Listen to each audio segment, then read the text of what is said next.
बिस्मिल्लाहिर्रहमानिर्रहीम। जनाब, stories share करनी है तीन इंतहाई अहम स्टोरीज़ हैं, धमाकेदार किस्म की स्टोरीज़ हैं।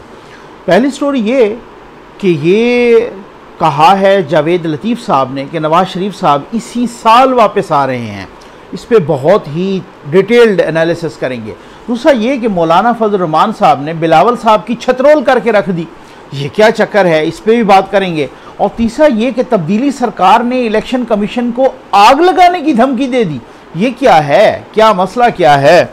इससे पहले मैं बहुत ही यूँ समझ रहे ना जैसे तो क्रिस्पी सी खबरें वो आपको बता दूं। मालाकांड में कबायली अजला में जनाब वो हेड नर्सेस की असामियाँ आईं, को तकरीबन 480-81 असामियाँ थीं। और यही है ना इसका जो इंसाफ का तकाजा था, वो जो कहते हैं ना सेहत का इंसाफ, फलां का इंसाफ, ये सेहत का इंसाफ हुआ है यहाँ पर कि असामियाँ आई कबायली इलाकों की और 480 के 81 असामियाँ थीं, ठीक है ना, 480 प्लस। और सारे के सारा मालाकांड डिवीज़न के लोग लग गए वज़ीर आला साहब के, और बाकी जो बच्चे को बाकी वज़रा के इलाकों से लग गए। सिर्फ मालाकांड को, अपना कबायली अजला को सिर्फ को 7 या 8%, ये है सेहत का इंसाफ, ठीक है। अच्छा, अब मैं आपको कुछ और भी इंसाफ बता दूं जल्दी, क्योंकि फिर मैं उन स्टोरीज पे आता हूँ। नादरा की अब्राड पोस्टिंग हुई, ये नादरा के ना लोगों की बाहर भी पोस्टिंग होती है ना, यूके में, सऊदी अरब में, यूएई में वगैरह वगैरह, उधर भी पोस्टिंग होती हैं, ठीक हो गया ना। अच्छा, वहाँ भी उनकी पोस्टिंग हुई। वो 50% या 50% से ज़्यादा मैं देख रहा था सारे मुल्तान से, माशाअल्लाह, ठीक हो गया ना। यानी इसका मतलब ये है कि शाह साहब ने कोई कमालात तो दिखाए हैं ना, सारे 50% लोग मुल्तान से। अब आप देख लें। चले, ये तो थी वो क्रिस्पी खबरें। अब आ जाएं जनाब दूसरी खबरों पर, दूसरी स्टोरीज़ पर कि मौलाना साहब ने बिलावल साहब की छतरोल कर दी। क्या वजह? मौलाना साहब ने यहाँ तक कहा कि वो तो कंट्रोल टावर के हाथों में खेल रहे हैं। मतलब अब आप अंदाज़ा करें कि बिलावल साहब तो उनसे नाला हैं ना। बिलावल साहब प्रेस कॉन्फ्रेंसेस कर रहे हैं या तकारीर कर रहे हैं या जलसे, आजकल वो जनूबी पंजाब में जलसे कर रहे हैं, ठीक है ना। तो बात ये है कि वो गिला करते हैं इनसे। लेकिन मौलाना साहब ने एक टीवी इंटरव्यू में ये कह दिया कि जी बिलावल साहब ने तो अपने आप को हुकूमत के साथ ब्रैकेट कर लिया है, वो तो हुकूमत की सफ़ों में शामिल हो गए हैं। वो तो इस्टेब्लिशमेंट के हाथों में खेल रहे हैं, वो तो मीर जाफ़र और मीर सादिक हैं, तो यहाँ तक कहा। और मौलाना साहब ने यह भी कहा कि जो पेशकश उनको हुई वो हमें भी हुई थी, ठीक है ना, लेकिन हमने कबूल नहीं की। भाई इस वीडियो में फिर बताऊंगा कि ये पेशकश बड़ी अहम है कि पेशकश कौन सी हुई थी, ठीक हो गया ना। ये डेफिनेटली, ये इंशाल्लाह ज़रूर बताऊंगा कि उनको पेशकश कौन सी हुई थी। और वो बिलावल साहब ने कबूल कर ली और मौलाना साहब ने कबूल नहीं की। तो इसका मतलब ये हुआ कि फिर अब वो जो कुछ लोग सोच रहे थे अपोजिशन के, जिस हवाले से कुछ कि जनाब वो उनको दोबारा शामिल कर लिया जाएगा, तो अगर पीपल्स पार्टी दोबारा शामिल होती भी है अपोजिशन के साथ या पीडीएम के, पहले तो मेरा ख्याल है कि वो दोबारा शामिल नहीं होगी, क्योंकि अगर उन्होंने डील कर ली है तो डील तो फिर मुका होता है, कुछ लो कुछ दो की बुनियाद पे होता है, डील तो ये होती है ना, ठीक है ना। तो उन्होंने तो फिर कुछ बिहाइंड द कर्टन कुछ ना कुछ किया होगा। और मौलाना साहब ने कहा है कि अगर ये उस वक़्त इस्तीफ़े दे देते तो आज ना असम्बलियाँ होती और ना हुकूमत होती, लेकिन इन्होंने हुकूमत को बचाया है और इन्होंने ये इस्टेब्लिशमेंट के हाथों में, ये कंट्रोल टावर के हाथों में खेल रहे हैं। और अब देखें, मुझे तो नहीं अभी तक नज़र आया कि क्या जवाब आया है, सिवाय कोई इक्का दुक्का छोटे मोटे वज़ीरों के, और कोई ख़ास इतना जवाब नहीं आया। अब देखते हैं कि इसका जवाब क्या आता है पीपल्स पार्टी की जानिब से। लेकिन वो मौलाना साहब ने बबांगे दौल कहा है कि इन्होंने डील कर ली हुई है, ठीक है ना। अब उसमें सूरत हाल क्या है, सूरत हाल कुछ और भी दिलचस्प ज़रूर होगी, वो आपके साथ शेयर करेंगे। लेकिन मैंने आना है जनाब इस स्टोरी पर कि नवाज़ शरीफ साहब इसी साल वापस आ रहे हैं। अच्छा, खैर मरियम औरंगज़ेब साहबा ने तो कहा है कि नहीं वो ऐसी बात नहीं है, वो जब उनको डॉक्टर इजाज़त देंगे तो तब भी। मरियम नवाज़ साहबा भी पहले कहती रहीं कि जब डॉक्टर इजाज़त देंगे डॉक्टर्स तो तब आएंगे, लेकिन अब की बार जब वो इस्लामाबाद हाई कोर्ट में अपनी पेशी पर आई तो उन्होंने कहा कि जैसे ही इलेक्शन अनाउंस होंगे, अब ये उसमें और इसमें बड़ा फ़र्क है, जैसे ही इलेक्शन अनाउंस होंगे उसी वक्त वो आ जाएंगे। इसका मतलब ये है कि इलेक्शन अनाउंस होने लगे हैं, ठीक है। अच्छा, फिर जावेद लतीफ़ साहब ने कल उनकी पेशी थी नैब में लाहौर में, उन्होंने कहा कि जनाब बात ये है कि नवाज़ शरीफ साहब जब वो नैब से उन पेशी से फारिग हुए तो उन्होंने कहा कि नवाज़ शरीफ साहब वापस आ रहे हैं, इसी साल वापस आ रहे हैं।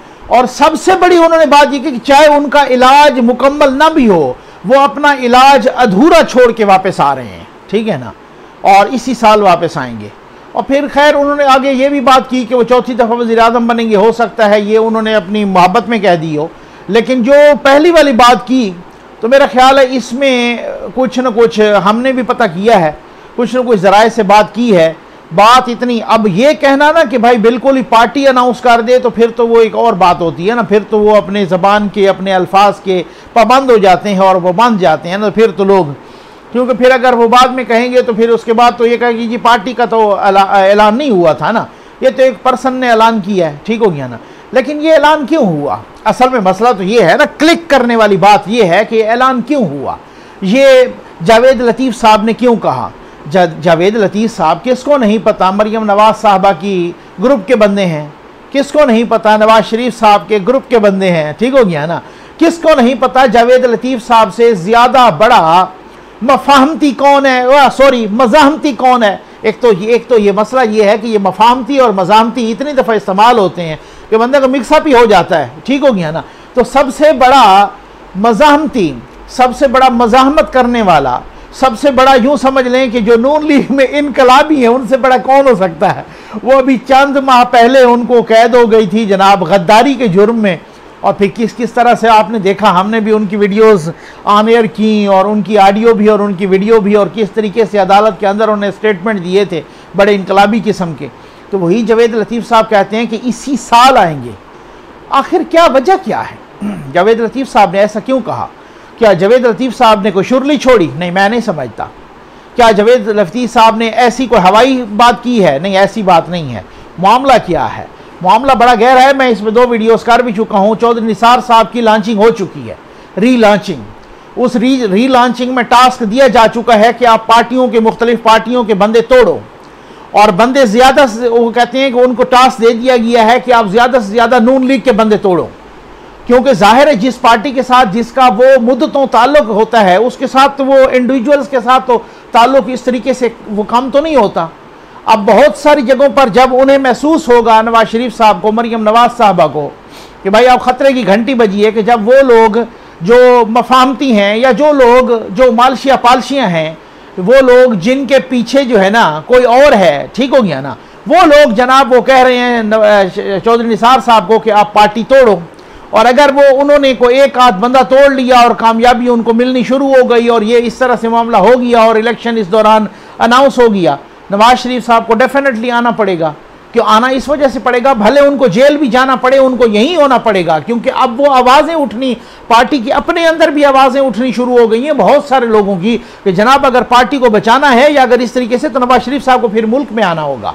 ये तो पहले आवाज़ें तो मुखालफीन की तरफ से थी ना, अब उनकी अपनी पार्टी की तरफ से भी, कारकुनान या वोटर्स की तरफ से नहीं, कुछ पार्लियामेंटेरियंस की तरफ से वो कहते हैं कि उनको फिर आना पड़ेगा। तो उनको इस हवाले से आना पड़ेगा, क्योंकि अब लॉन्चिंग री लॉन्चिंग बहुत सारे लोगों की हो रही है और उनको बड़े टास्क दिए जा रहे हैं।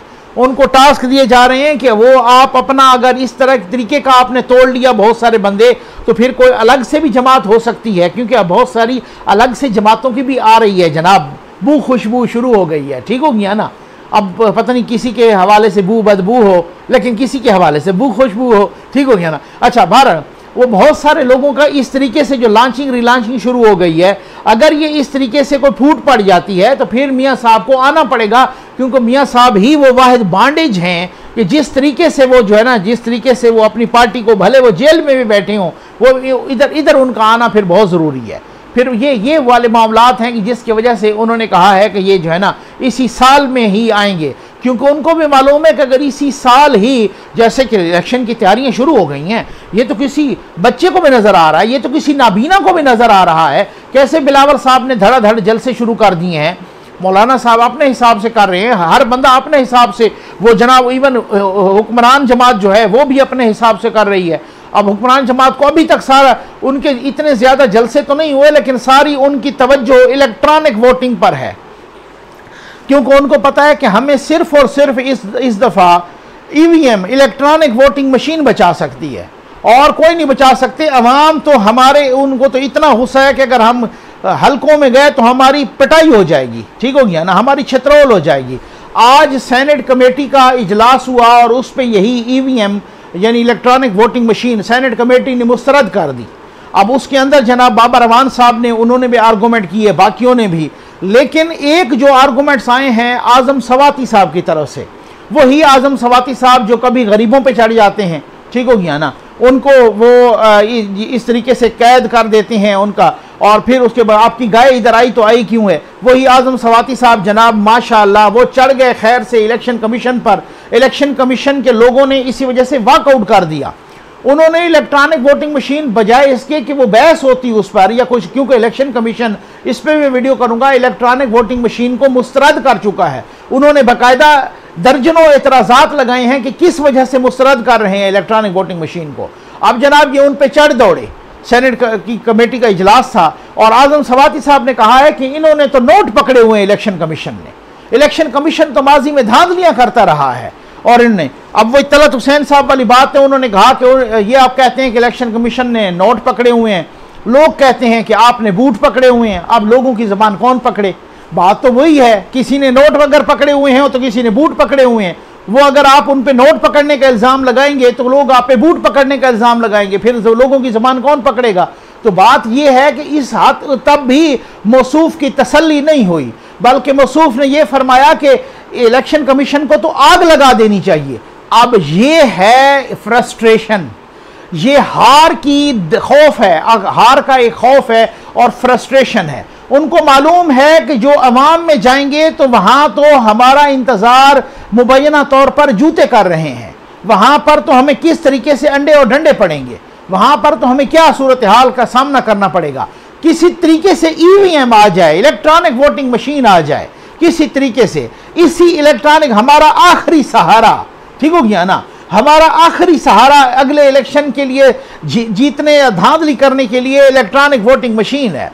तो वो कहते हैं जनाब कि अब तो इलेक्शन कमीशन को आग लगा देनी चाहिए, ऐसे इदारे को तो आइन से ख़त्म कर देना चाहिए, ये आज़म सवाती साहब ने कहा है, और ऐसे इदारे को आइन से ख़त्म करा देना चाहिए और हुकूमत वक्त को इलेक्शन कराने चाहिए।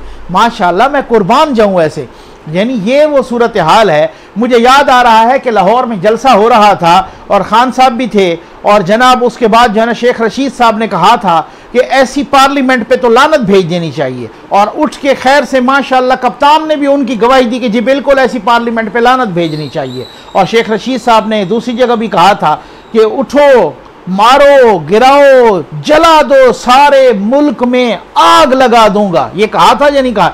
ये आए थे नया पाकिस्तान बनाने तो छोड़ दें, अब वो जलाने शुरू हो गए हैं। ये हालात हो गए हैं मुल्क के। अल्लाह माफ़ करे, अल्लाह खैर करे, खुदावंद करीम इस कौम पर भी अपना रहम करे और खुदावंद करीम इस मुल्क पर भी अपना करम नाज़िल फरमाए। ये नया पाकिस्तान बनाने आए थे, ये इदारों को जलाने शुरू हो गए हैं। ये हालात हैं। उम्मीद है आपको वीडियो पसंद आई होगी। आपका बहुत बहुत शुक्रिया।